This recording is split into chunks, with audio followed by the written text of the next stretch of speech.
મિત્રો, ધોરણ 11-12 સાયન્સની દુનિયામાં હું રાહુલ પટેલ આપ સૌનો હાર્દિક સ્વાગત કરું છું. આજનો આ જે લેક્ચર છે એ કેમેસ્ટ્રી સબ્જેક્ટને ધ્યાનમાં રાખીને છે. ધોરણ 10 સુધી વિજ્ઞાન એક કોમન સબ્જેક્ટ હતો, જેમાં ફિઝિક્સ, કેમેસ્ટ્રી અને બાયોલોજી આ ત્રણેયના જે ચેપ્ટર છે એ એક જ ટેક્સ્ટ બુકની અંદર હતા. હવે તમે જેમ જેમ આગળ જશો એમ સ્પેસિફિક થતું જશે. એટલે વિજ્ઞાન જે છે એના 3 વિભાગ થઈ ગયા આપણા: ફિઝિક્સ, કેમેસ્ટ્રી અને બાયોલોજી. ત્રણેય સબ્જેક્ટ અલગ અલગ છે. આજનો આ જે લેક્ચર છે એ કેમેસ્ટ્રી વિષયને ધ્યાનમાં રાખીને છે. આગળ મેં હમણાં કહ્યું. હવે કેમેસ્ટ્રીની પણ જે આખી ટેક્સ્ટ બુક છે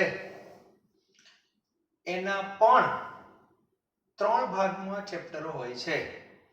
ઘણા વિચારશે કેમેસ્ટ્રીના પાછા ભાગ, તો એ પણ એક વસ્તુ ક્લિયર હોવી જોઈએ કે 11-12 સાયન્સનું જે કેમેસ્ટ્રી છે એમાં મુખ્ય 3 વિભાગ આવે છે. ત્રણે 3 વિભાગો એકબીજાથી સ્વતંત્ર છે.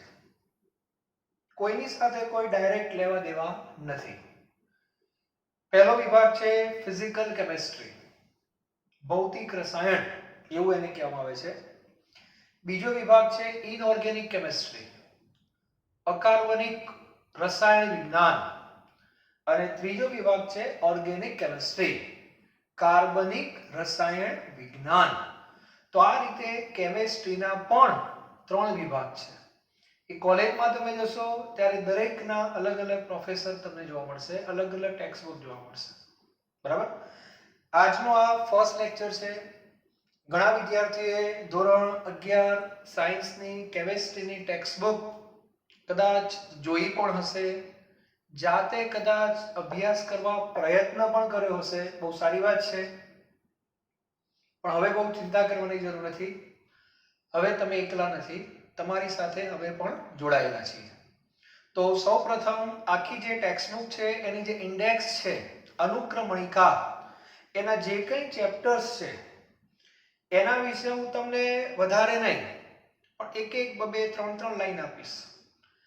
અત્યારે મારું પર્સનલી એવું માનવું છે, કોઈ પણ વિષય હોય, કોઈ પણ ચેપ્ટર છે, એનું જે ટાઇટલ છે, શીર્ષક, એ જો સમજેલા હોઈએ તો આખું ચેપ્ટર આપણું સરળ થઈ જાય. બરાબર? તો દરેક ચેપ્ટર હું જ્યારે ભણાવીશ ત્યારે તો એની ચર્ચા કરીશ જ, પણ આજે પણ હું તમને આઈડિયા આપી દઈશ કે આ ચેપ્ટર આ રીતે ડિવાઈડ છે.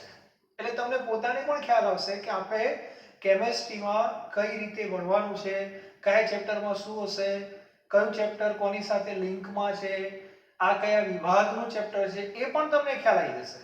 ઓકે?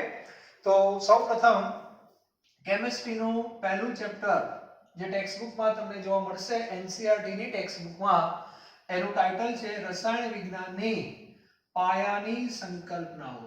રસાયણ વિજ્ઞાનની પાયાની સંકલ્પનાઓ, બેઝિક કોન્સેપ્ટ ઇન કેમેસ્ટ્રી.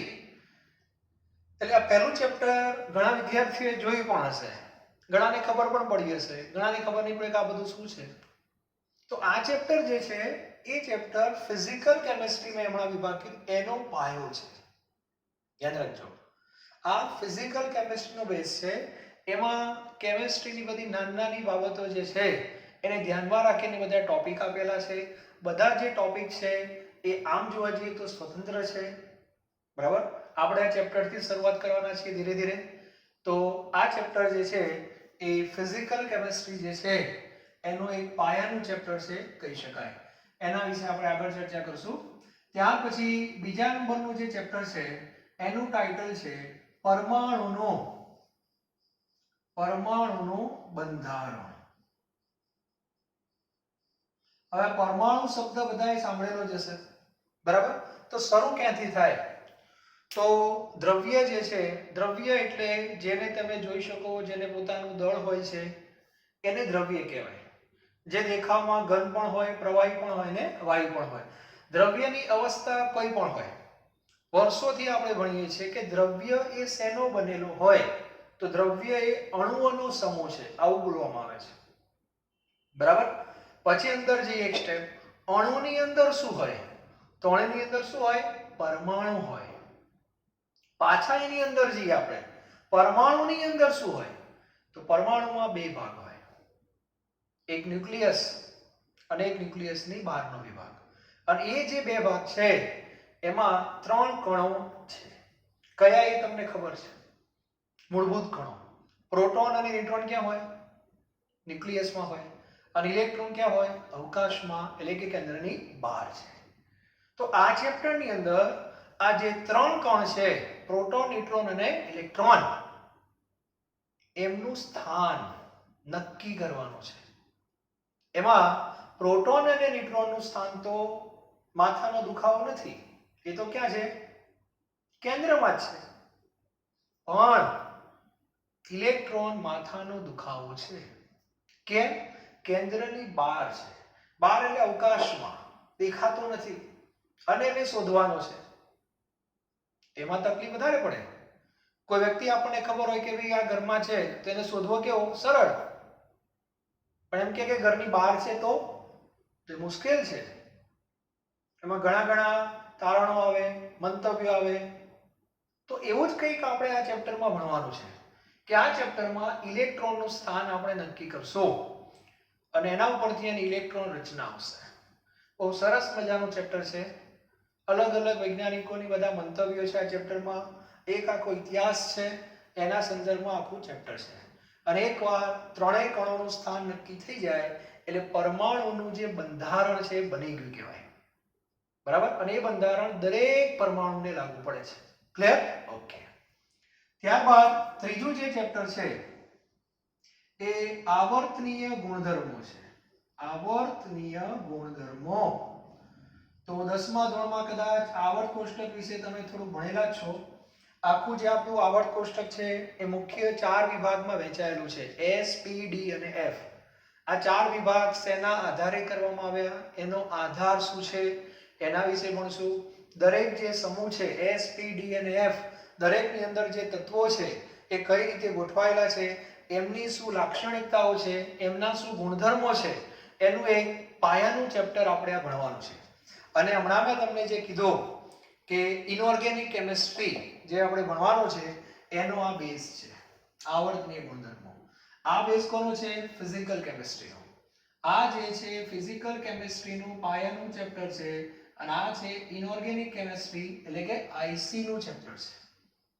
એટલે ઇનઓર્ગેનિક કેમિસ્ટ્રી જ્યારે શરૂ થાય ત્યારે પહેલા તમારે આ ચેપ્ટર ભણવું પડે. ફિઝિકલ કેમિસ્ટ્રી ચાલુ થાય ત્યારે તમારે પહેલા આ ચેપ્ટર ભણવું પડે. ક્લિયર? ઓકે. એના પછી નંબર 4, એના પછીનું ચેપ્ટર છે રાસાયણિક બંધન. ચેપ્ટરનું ટાઇટલ રાસાયણિક બંધન છે, પણ મારી દ્રષ્ટિએ બંધન હોવું જોઈએ. બરાબર? કઈ વાંધો નહીં, પણ રાસાયણિક શું કામ છે એ પણ તમને કહી દઉં. તો હમણાં આપણે આ ચેપ્ટરમાં શેનું નિર્માણ કર્યું? પરમાણુનું. હવે આ બધા જે પરમાણુ હોય, આ એક પરમાણુ, આ બીજો પરમાણુ, આ દરેક પરમાણુ સ્થાયી બનવા પ્રયત્ન કરતા હોય. આવર્ત કોષ્ટકની અંદર કુલ 18 સમૂહ છે. કેટલા? 18. એમાં ભગવાને છેલ્લો સમૂહ જે છે એને સ્થાયિત્વનું વરદાન આપેલું છે, જેને આપણે નિષ્ક્રિય કહીએ છીએ. કયા? Helium, neon, argon, krypton, xenon, radon. આ નામ બધાએ સાંભળેલા છે. અને ભગવાને બધાને તથાસ્તુ કહેલું છે. તથાસ્તુ નો અર્થ કે સ્થાયી છે. સ્થાયી નો અર્થ કે એની બાહ્ય કક્ષામાં 8 ઇલેક્ટ્રોન છે. એનો અર્થ કે અષ્ટકનો નિયમ ત્યાં જળવાય છે. આ બધું આપણે ભણેલા છીએ. પણ એ કોના માટે? 18મા સમૂહ માટે છે. એનો સીધો અર્થ એવો થાય 1 થી 17 સમૂહના તત્વો નો અષ્ટક પૂર્ણ નથી. એનો અર્થ કે બધા અસ્થાયી છે. અસ્થાયી હોય, સ્થાયી થવા પ્રયત્ન કરે. એટલે બધા તત્વો જે છે એ આવર્ત કોષ્ટકમાંથી બહાર આવે છે. બહાર એટલે માર્કેટમાં એકબીજાને મળે છે, વાતો કરે છે, તું કેમ આવ્યો, તું કેમ આવ્યો. અને એમના જે ચર્ચા છે એના ફળ સ્વરૂપે પરમાણુ પરમાણુ વચ્ચે બે પ્રકારની મૈત્રી થાય છે, કાં તો ઇલેક્ટ્રોનની આપલે કાં તો ઇલેક્ટ્રોનની ભાગીદારી. બરાબર? એનો આધાર કેવા સંજોગો છે એના ઉપર. એ ડિટેલમાં આપણે ચેપ્ટરમાં ભણશું. પણ જો ઇલેક્ટ્રોનની આપલે થાય તો કયો બંધ બને આ બે વચ્ચે? આયનીય બંધ બને. કયો બને? આયનીય. અને ઇલેક્ટ્રોનની ભાગીદારી થાય તો સહસંયોજક. અને આવો બંધ બને એટલે પરમાણુમાંથી પરમાણુ વત્તા પરમાણુ બરાબર શું બને? અણુ બને. એટલે અણુની અંદર બે પ્રકારના બંધ હોઈ શકે, કાં તો આયનીય કાં તો સહસંયોજક. અને એ બંને બંધ કયા પ્રકારના છે? રાસાયણિક છે. એટલા માટે આ ચેપ્ટરનું ટાઇટલ રાસાયણિક બંધ આપેલું છે. એટલે દરેકને ખ્યાલ આવી ગયો હશે કે આ ચેપ્ટરમાં આપણે બે બંધ ભણવાના છે. કયા બે? એક આયનીય અને બીજો સહસંયોજક. એમાં સહસંયોજક બંધ છે, એમાં દરેક વૈજ્ઞાનિકોએ પોતપોતાના મંતવ્ય આપેલા છે. દરેકના પોતપોતાના સિદ્ધાંતો છે, પોતપોતાની થિયરી છે. પણ મગજમાં એ ક્લિયર હોવું જોઈએ કે બધું છે કયા બંધ માટે? સહસંયોજક. ક્લિયર? એટલે આ ચેપ્ટરમાં આપણે એના વિશે ભણશું. ત્યાર પછી નંબર 5 છે, એ ચેપ્ટરનું ટાઇટલ છે દ્રવ્ય અવસ્થા. ધ્યાન આપજો. બધા ચેપ્ટરો કઈ રીતે લિંકમાં છે પણ તમને સમજાવું. આ ચેપ્ટરથી તમે શું કરી રહ્યા છો? પરમાણુને ફિક્સ કરી દીધો. આ પરમાણુ બનાવી દીધો જો, એક પરમાણુ. બરાબર? આ ચેપ્ટરે તમને શું બનાવી આપ્યો? અણુ. બંધ થયો એટલે પરમાણુ વત્તા પરમાણુ બરાબર શું બની ગયું? અણુ. એટલે આ ચેપ્ટર ભણી રહ્યો એટલે અણુ તમારી સામે આવી ગયું. બરાબર? હવે એક સ્ટેપ આગળ. આ જે અણુ બને છે, દાખલા તરીકે આ H છે અને આ H છે, આ શું બન્યો? H2. હવે એક સ્ટેપ આપણે આગળ જઈએ તો અણુ વત્તા અણુ. એનું કારણ શું? એકલ અણુનું પણ અસ્તિત્વ નથી. એક H2 જોયો કોઈથી તમે? શક્ય જ નથી. તો હવે કોણ જોઈન થાય? અણુ અને અણુ જોઈન થાય. તો ઘણા વિચાર કરશે આમની વચ્ચે શું થાય? કશું ના થાય. કશું ના થાય ઇન ધ સેન્સ ઇલેક્ટ્રોનની આપલે ના થાય, ઇલેક્ટ્રોનની ભાગીદારી ના થાય. આવું બધું જે થાય એ કયા બંધમાં થાય? રાસાયણિક બંધમાં થાય. તો ઘણા કે આ બે વચ્ચે શું થાય? કશું ના થાય. આ બે વચ્ચે માત્ર ને માત્ર એક પ્રકારનો ભૌતિક આકર્ષણ થાય. અને ભૌતિક આકર્ષણ એટલે ભૌતિક બંધ. અને આવા ભૌતિક બંધ રચાય કોની વચ્ચે? અણુ અણુ વચ્ચે રચાય. અને અણુ અણુ વચ્ચે જ્યારે આવા બંધ રચાય ત્યારે નિર્માણ શેનું થાય? દ્રવ્યનું થાય. અને આ દ્રવ્યનું નિર્માણ ની ત્રણ શક્યતાઓ છે, કાં તો ઘન, કાં તો પ્રવાહી, કાં તો વાયુ. જેનો આધાર ભૌતિક બંધની પ્રબળતા ઉપર છે. જો ભૌતિક બંધ પ્રબળ હોય તો અણુ અણુ એકબીજાની નજીક આવી જાય. એ બધું ભણશું ડિટેલમાં. બરાબર? તો એ દ્રવ્ય કયું બને? ઘન. થોડું કે નબળું પડે તો પ્રવાહી, અને અતિશય નબળું પડે તો વાયુ. ક્લિયર? એટલે આ ચેપ્ટર દ્રવ્ય અવસ્થા છે. એમાં દ્રવ્યના ત્રણ સ્વરૂપ વિશે ભણવાનું છે. પણ આ ચેપ્ટર આપણે જે ભણશું એમાં 90% કન્ટેન્ટ શેનું છે? વાયુનું છે. 10% પ્રવાહીનું છે. ઘન વિશેની કોઈ માહિતી નથી. ગભરાવાનું નહીં. 12મા ધોરણમાં ઘન દ્રવ્યનું આખું ચેપ્ટર છે. બધું ભણવા મળશે. સાયન્સ લીધું છે ને, બધું જ મળશે. ચિંતા કરવાની કોઈ જરૂર નથી. બરાબર? ચલો, શું બનાવી દીધું? દ્રવ્ય. હવે આ જે દ્રવ્ય બની ગયું એ દ્રવ્ય શું કરવાનું? મ્યુઝિયમમાં મૂકી દેવાનું? ઘરે? ના. આ જે દ્રવ્ય છે, દ્રવ્ય એટલે ધારો કે પાણી છે, એટલે દ્રવ્ય કહેવાય. આપણે લખીએ છીએ પાણીનું સૂત્ર H2O. એટલે એક અણુ, બધા અણુ H2 જ છે. તો સૂત્ર લખાયેલું H2O, પણ H2 ના એક અણુ નથી. ઘણા બધા અણુઓ છે. અને એ આપણા સંપર્કમાં છે. કોણ? દ્રવ્ય. બરાબર? હવે આવા બધા દ્રવ્ય, લોખંડ છે, પાણી છે, મીઠું છે, બધાને દ્રવ્ય કહેવાય. તમે દ્રવ્યના સંપર્કમાં છો, યાદ રાખજો. દ્રવ્યની અંદર અણુઓ છે, અણુની અંદર પરમાણુ છે, પરમાણુમાં પ્રોટોન, ન્યુટ્રોન, ઇલેક્ટ્રોન છે. એટલે આપણે બોટમથી ચાલુ કરીએ છીએ, નીચેથી ઉપર આવીએ છીએ. ક્લિયર? હા. હવે આ દ્રવ્ય તમારી સામે છે. તો આને કઈ મ્યુઝિયમમાં નથી મૂકવાનું. બરાબર છે? તો આ દ્રવ્યનો આપણે ક્યાંક ઉપયોગ કરીએ છીએ, ક્યાંક ને ક્યાંક. બરાબર? તો આ દ્રવ્યનો ઉપયોગ ક્યાં થાય? તો ભૌતિક પ્રક્રિયાઓમાં થાય. જેમ કે હું તમને કહું પાણી. બરાબર? પાણી જ્યારે આપણા જોડે હોય, આપણી પાસે એટલે 25 ડિગ્રી, ત્યારે કયા સ્વરૂપમાં હોય? લિક્વિડ.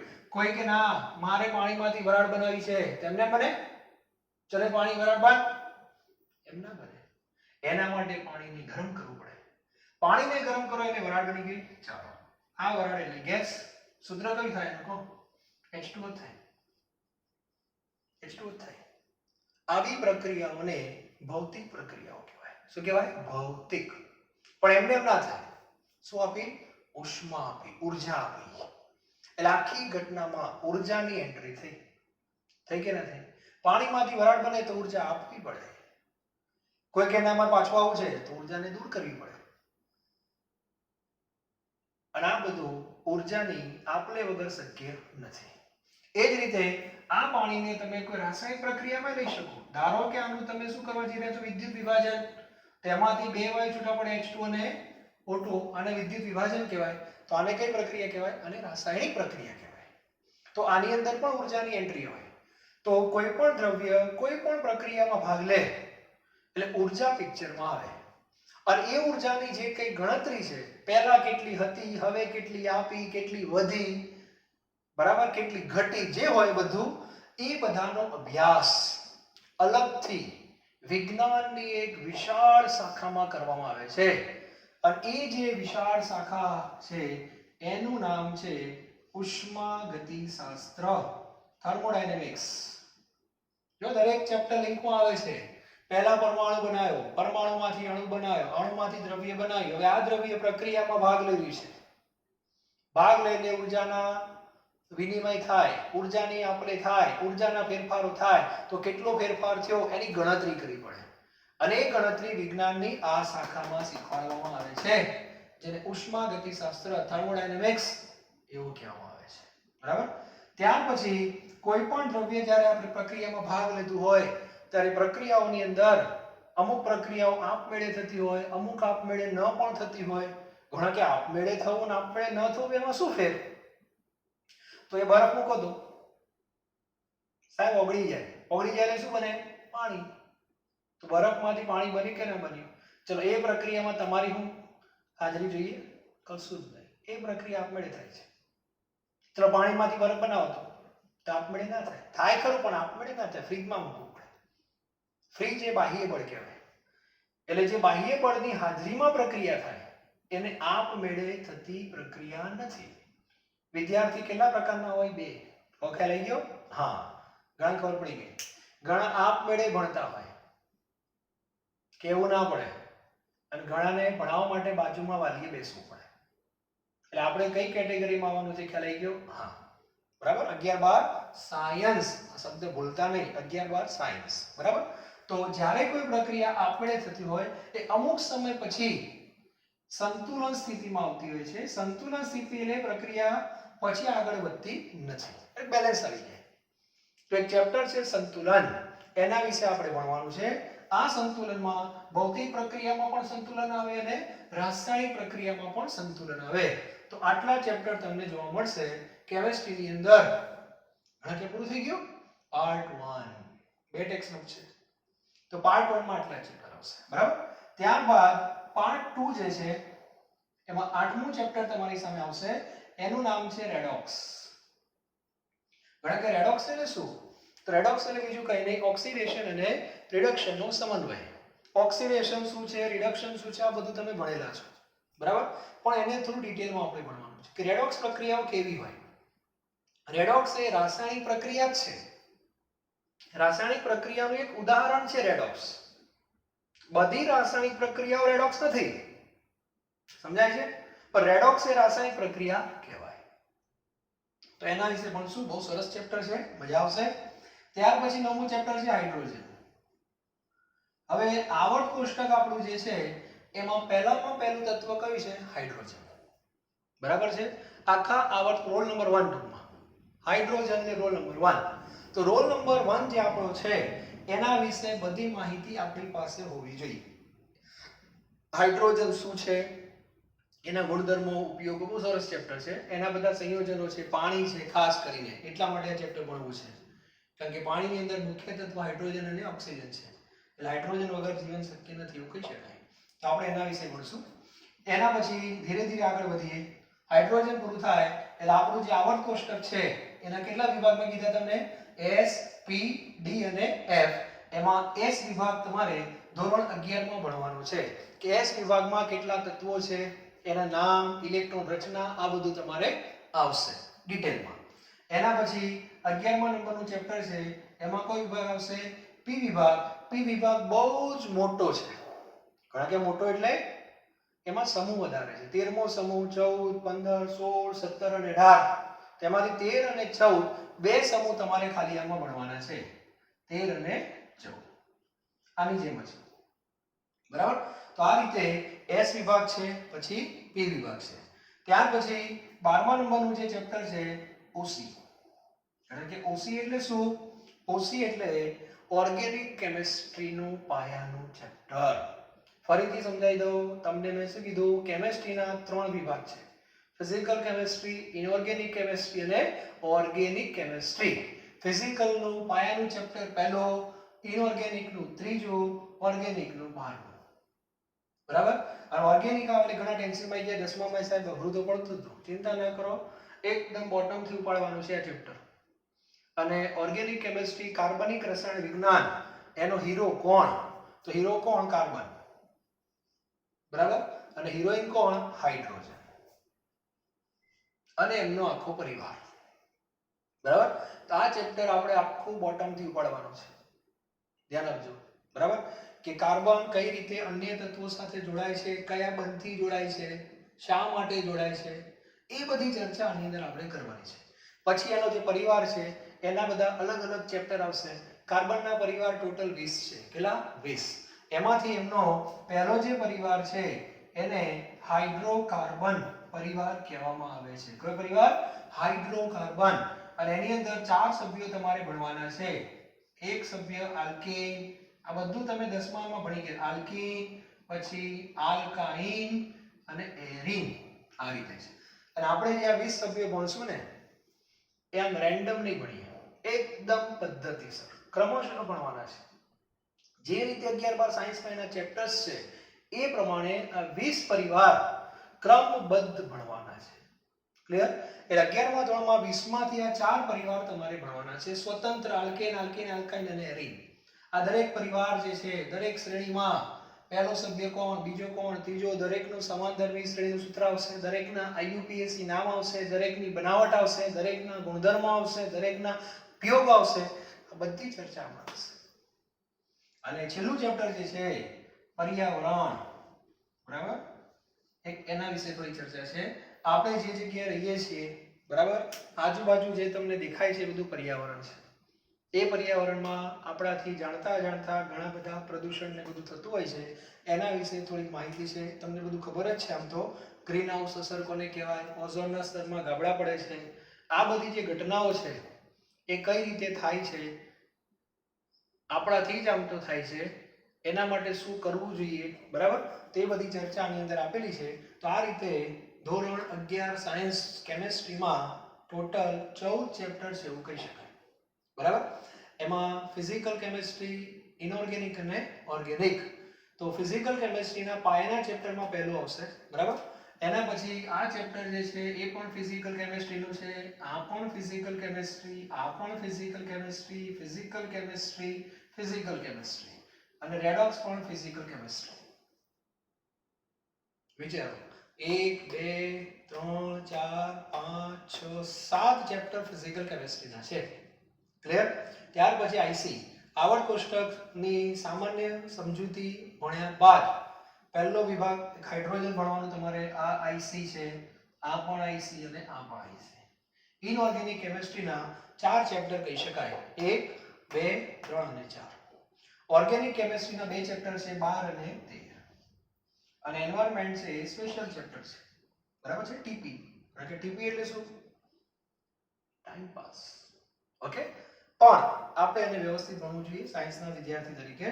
તો આ રીતે આજે મેં તમને દરેક ચેપ્ટરની થોડીક માહિતી આપી.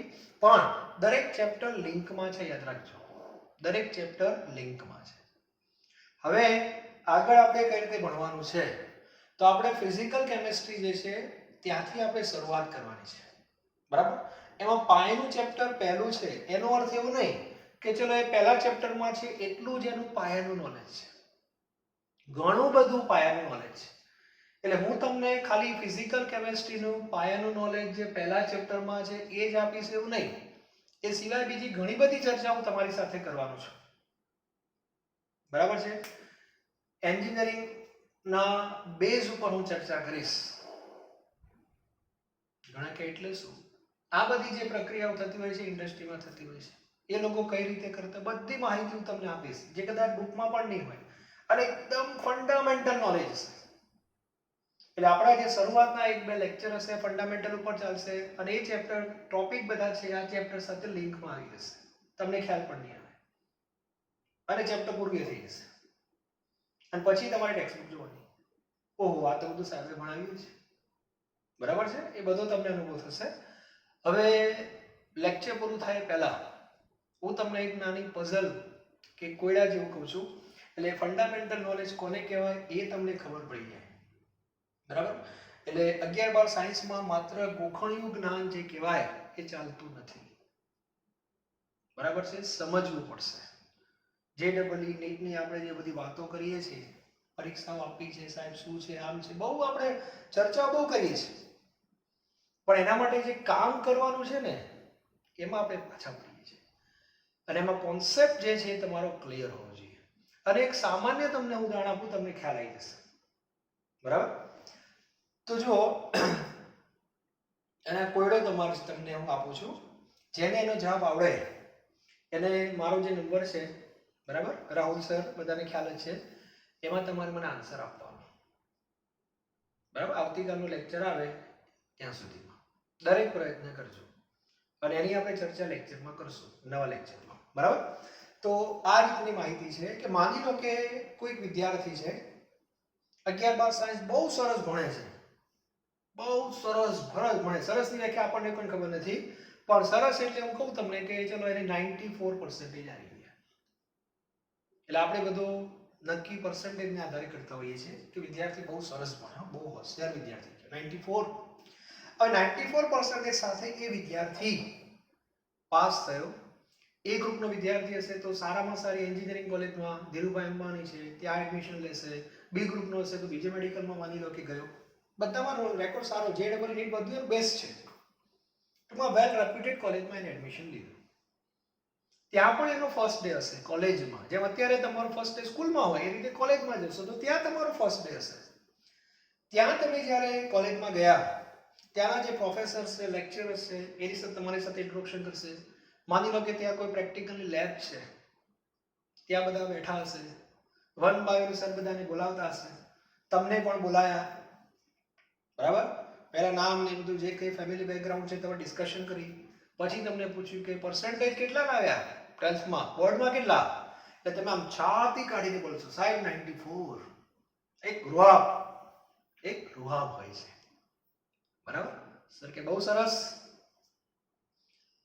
સાહેબ તમને પ્રશ્ન પૂછશે કે મારું એક નાનકડું કામ કરશો? તે બોલી હા સાહેબ બોલો ને, તમારા માટે તો જાન છે. સાહેબ કે ભાઈ જાન તું બીજા માટે રાખ, અત્યારે મને એક નાનો જવાબ આપ, ખાલી મારું એક કામ કરવાનું છે બસ. સાહેબ બોલો બોલો શું કામ કરવાનું છે? ત્યાં જે ટેબલ છે ત્યાં મોટી બોટલ છે, એમાં પાણી ભરેલું છે. શું ભરેલું છે? પાણી. બાજુમાં એક મેઝરિંગ સિલિન્ડર છે, માપવા માટેનું એક સાધન છે. હા સાહેબ, મારે એ જે મોટું પાત્ર છે, બોટલ છે, એમાંથી વધારે નહીં, મારે 2 કિલોગ્રામ પાણી જોઈએ છે પીવા માટે, મારા માટે તું લઈ આય, બસ આટલો પ્રશ્ન કર્યો પ્રોફેસર. તમે કીધું હા એ બહુ મોટી વાત છે. તરત તમે ત્યાં જતા રહ્યા. પછી ત્યાં ઉભા રહ્યા, મનમાં વિચાર આવ્યો સાહેબે 2 કિલોગ્રામ કીધું છે, બરાબર, અને પાણી તો પ્રવાહી છે અને પ્રવાહીનો જથ્થો તો મપાય શેમાં? દૂધ ને બધું શેમાં લઈએ છીએ આપણે ઘરે? લીટરમાં લઈએ છીએ. 1 લીટર, 2 લીટર, 3 લીટર, એ રીતે એમ. એટલે તમે ત્યાં મૂંઝાઈ ગયા. થોડાક સમય માટે તો લાગ્યું કે અમે પ્રોફેસર કોને બનાવ્યા છે. આ મારો પ્રશ્ન તમને છે, બરાબર?